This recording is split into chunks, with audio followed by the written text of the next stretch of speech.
विष्णूचे 13वे अवतार दिल्लीत आहेत, त्याच्यामुळे विष्णुदास. आणि त्यांची जी आता नाट्यकला समोर आलेली आहे,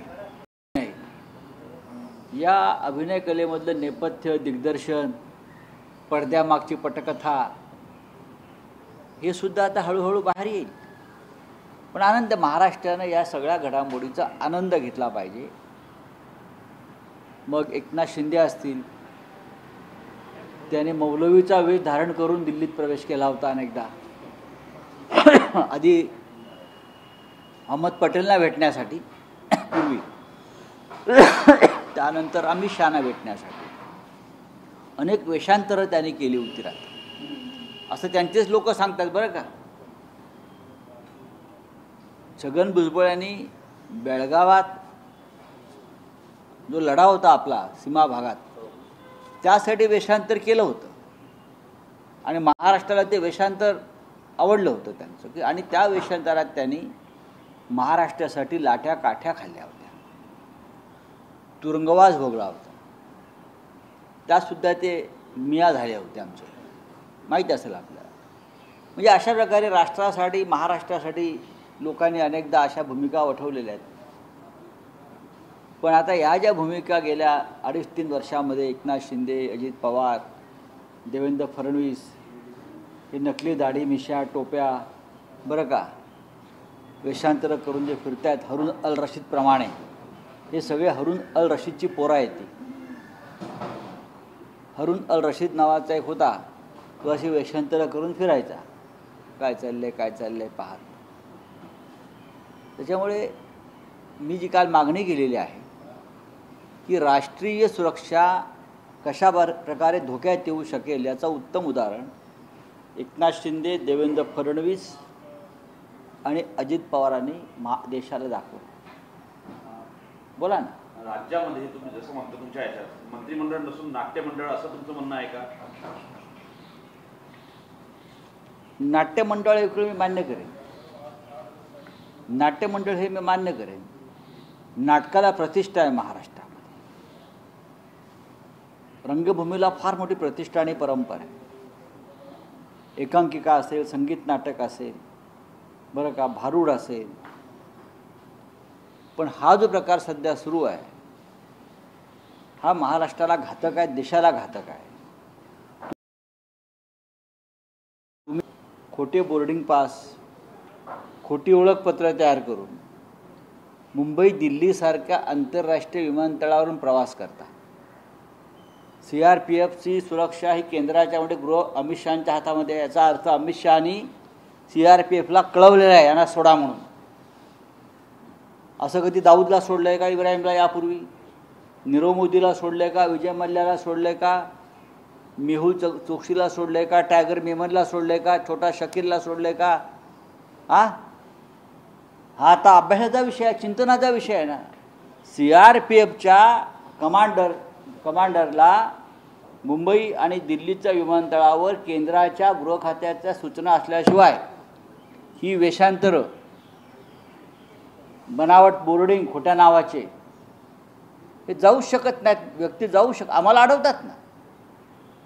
आमच्यासारख्या खासदारांना अनेकदा मी मंत्र्यांना थांबवलेलं बघितलेलं आहे. मग ज्या अर्थी हे 3-4 लोक सातत्यानं वेषांतरं करून मुल्ला मौलवींचे वगैरे हे जात होते खोट्या नावानं, म्हणजे खोटे पॅन कार्ड बनवले गेले, खोटे आधार कार्ड बनवले गेलेले आहेत आणि त्यांना सुरळीतपणे त्या सुरक्षा व्यवस्थेतून बाहेर पडता यावं म्हणून दिल्लीच्या गृह मंत्रालयाच्या खास सूचना असायलाच हव्यात. हा विषय संपू द्या. सुनील तटकरे यांनी असं म्हटलं की दिल्लीमध्ये अजितदादांच्या विरोधात कट कारस्थान केलं. बघा, सुनील तटकरे हा एक फिरता रंगमंच आहे. मी आज म्हटलं आहे की काल अजित पवार यांना अडचणीत आणण्याचं काम या फिरत्या रंगमंचाने केलेलं आहे. काही गोष्टी गोपनीय असतात ना, चोरानं चोरासारखं वागावं. ज्याने गुन्हा केला आहे त्याने कायम तोंड लपवतच फिरलं पाहिजे, ही आमची भूमिका आहे. गद्दारानं बरं का, जे गद्दार आणि बेईमान आहेत त्याने उगाच स्वाभिमानाचा आणि इमानदारीचा आवडून फिरलात तर तुम्ही अडचणीत याल आणि आलेला आहात. माझी मागणी आहे नरेंद्र मोदीकडे आणि या देशाचे राष्ट्रीय सुरक्षा सल्लागार ते सुद्धा कटात सहभागी असू शकतात, अजित डोवाल, की अशा प्रकारे राष्ट्रीय सुरक्षा धोक्यात येत असताना अजित डोवाल काय करत होते? ते जेम्स बॉन्ड आहेत ना.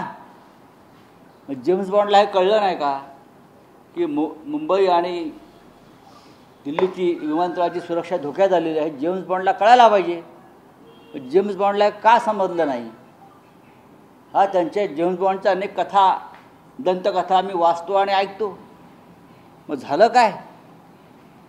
बोलिए. लव जिहादचं कानून उदय सामंत यांनी लव जिहादचा कायदा लागू करावा महाराष्ट्रामध्ये, यासाठी उदय सामंत त्यांनी उत्तर प्रदेश सरकार हा मग ठीक आहे, आणू द्या, आम्ही चर्चा करू त्याच्यावर. बरं का, जिहाद काय आहे त्यांनी समजून घेतलं पाहिजे आणि लव जिहाद काय आहे. शर्मिला ठाकरे यांचं एक निवेदन मला त्या दिवशी आवडलं, राज ठाकरे यांच्या पत्नी. महिलांवर अत्याचार करणाराला धर्म नसतो, हे त्यांचं एक स्टेटमेंट आहे. महाराष्ट्रात गेल्या काही काळामध्ये अशा प्रकारचं महिलांवर अत्याचार आणि हत्या करणाऱ्यांमध्ये सगळ्याच धर्माचे लोक आहेत, आपलेसुद्धा आहेत. हे एक विकृती आहे आणि ही विकृती ज्याच्या मनामध्ये आहे तो कोणत्याही धर्माचा असेल त्याला फासावर लटकवायला पाहिजे, ही आमच्या सगळ्यांची भूमिका आहे. विशेषतः या संदर्भात जाणकार महिलांनी पुढे आलं पाहिजे, सुशिक्षित महिलांनी पुढे आलं पाहिजे. आणि हे जे काय भाजपचं नवीन राजकारण सुरू आहे, हा जिहाद, खोट जिहाद, लव जिहाद, फूड जिहाद, बरं का, हा महाराष्ट्र आहे, हा हिंदुस्थान, लक्षात घ्या. तुम्ही या देशाच्या संस्कृतीचा अपमान करताय. उदय सामंतनी लव जिहादच्या गोष्टी करू नयेत. ते मंत्री आहेत असं वाटतं, मंत्री आहेत ना ते, हां मंत्री आहेत ते. त्यांनी इतक्या वेळा बेईमानीचा जिहाद केलेला आहे राजकारणामध्ये, त्याच्यावरती आम्हाला एक कायदा आणावा लागेल. आता मातोश्रीवर काही मराठा आंदोलन केले होते भेटीसाठी उद्धव ठाकरेंच्या, पण त्या मराठा आंदोलकांमध्ये भाजपचेच पदाधिकारी असल्याचं आता समोर आलेलं आहे. बघा, हे भाजपची कारस्थानं असतात, याला फडणवीस टच म्हणतात राजकारणातला. हे जोपर्यंत महाराष्ट्रात फडणवीस आहेत तोपर्यंत मराठी माणसाला सुख आणि शांतता लाभणार नाही या महाराष्ट्रातला. त्याच्यामुळे जर महाराष्ट्र सुखात शांततेत नांदवायचा असेल तर या महाराष्ट्रात आम्हाला सत्तांतर घडवावं लागेल, पहिली गोष्ट आहे. आणि या सगळ्यांना, हा जो कचरा आहे, या सगळ्यांना ताबडतोब ह्यांनी केलेल्या गंभीर आर्थिक गुन्ह्याबद्दल आणि सत्तेच्या गैरवापराबद्दल यांच्या खटले दाखल करावे लागतील. मनोज जरांगे म्हणले की 288 जागावर उमेदवार उभे करणार. बघा, मनोज जरांगे पाटील हे स्वतंत्रपणे विचार करणारे व्यवस्था आहे. ते अजून राजकारणात आलेले नाही. ते त्यांच्या समाजासाठी संघर्ष करतात. त्यांच्या समाजाचे प्रश्न आहेत जे आम्हालाही माहिती आहेत, आम्हीही सांगतो. आणि त्यांनी असं काही सांगितलेलं नाही की ह्या समाजाच्या विरुद्ध तो समाज उभा राहावा आणि निवडणूक लढवावी. ज्या देशामध्ये लोकशाही आहे, कोणी निवडणुका लढू शकतो. त्याच्यामुळे मनोज जरांगे पाटलांना जर काही भूमिका घ्यायची असेल तर तो त्यांचा अधिकार आहे आणि तो अधिकार त्यांना भारतीय संविधानाने दिलेला आहे. नियमबाह्य पद्धतीने मुंबई महानगरपालिकेचे अतिरिक्त आयुक्त होते अखिल, त्याची बदली करण्यात आलेली आहे. त्यांच्यावरती प्रचंड आरोप होते. ते जे सद्ग्रस्त आहेत ते मंत्रालयाच्या 6व्या माळ्याचे कलेक्टर होते अशी माझी माहिती आहे.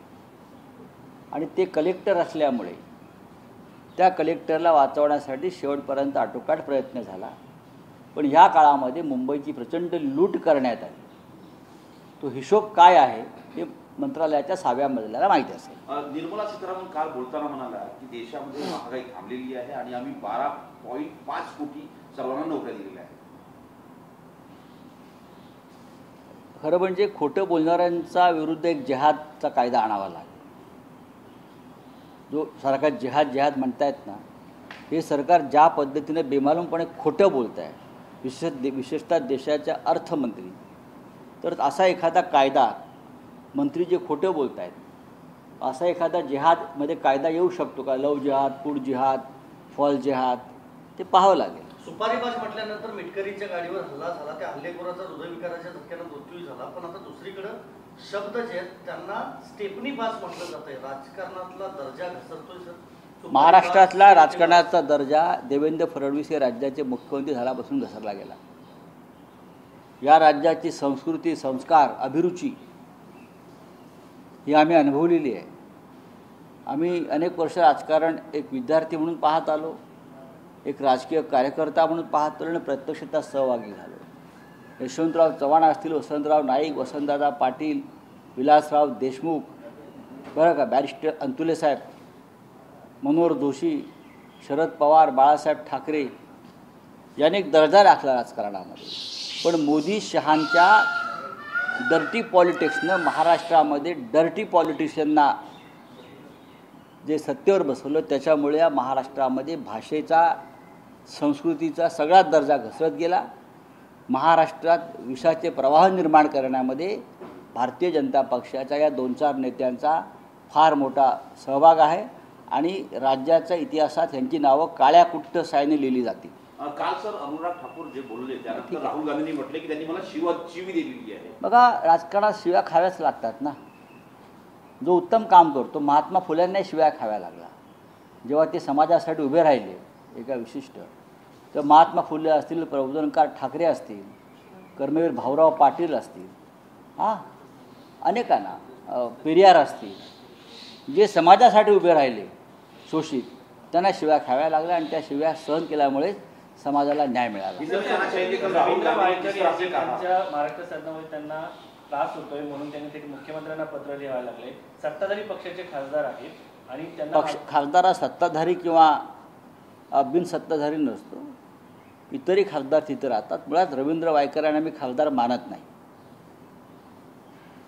त्यांचं प्रकरण कोर्टामध्ये आहे. आता गेलेलं कोर्टाने त्यांना समन्स काढलेलं आहे आणि ते निवडणूक त्यांना कशाप्रकारे जिंकून आणलं त्यांच्या सत्ताधारी पक्षानं हे देशाने पाहिलेलं आहे. त्याच्यामुळे जे मिळते ते सध्या समाधान तुम्ही बाळगा. सर, हिंदी में जाना चाहिए कि कल राहुल गांधी ने कहा था कि मुझे हाउस के अंदर गाली दी गई. देखिए, राहुल गांधी जी को जब से नरेंद्र मोदी, अमित शाह जैसे लोग आए हैं सत्ता पे, तब से सबको गाली दे रहे हैं. और इस देश में अगर आपको काम करना है गरीब, पीड़ित, शोषितों को, तो आपको गाली खानी पड़ेगी. ये गाली महात्मा गांधी जी को पड़ी है, महात्मा फुले को पड़ी है, सभी को है. लेकिन ये लोगों ने बहुत बड़ा काम देश के लिए किया है बाद में. Thank you. सर एक सवाल और सकता हूँ. क्या है बोलिए. अनुराग ठाकुर ने कहा कि और सर यहाँ पे ऐसा है